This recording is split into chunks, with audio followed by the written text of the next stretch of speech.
I want to be giving more and more of my personal testimony because God is doing wonderful things in my life. He's really healed me, and He's just promoting me spiritually because of different things. And I have lots of things to be talking about, but I want to convey some things that I had to go through personally that led to me being falsely accused and all kinds of things that I don't want to talk about right now because they were so horrible. God brought me through and grew me through those things, but there's a group of people. I'm not going to say what kind of organization or institution it may or may not be, but there's a group of people that had to do with falsely accusing me and had pretty much everything to do with the magnitude of all the bad things that happened to me. But let me share with you some of the stands that I had to take.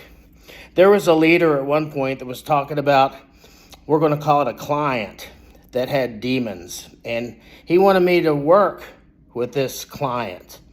And I said something about the good Lord because I believe in the Lord, and this leader told me that I was going to need to bring in all kinds of religions to deal with this demonic thing, and that didn't sit right with me.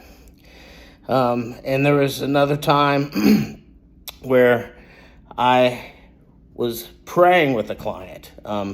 It was a family situation, and the parent wanted me to pray, and I did. And I got in trouble for that too.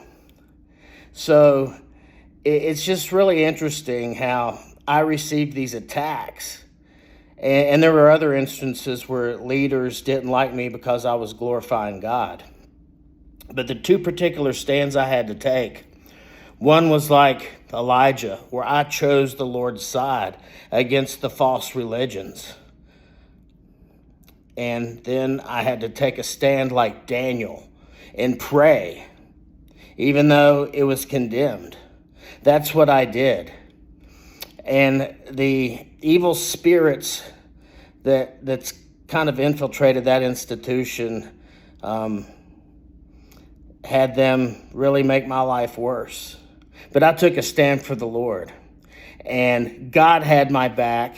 I had to go through a whole lot, but He's given me a lot of healing. So yes, I prayed. Yes, I took the stand of being on the Lord's side against false religions, and I don't care what the leaders say.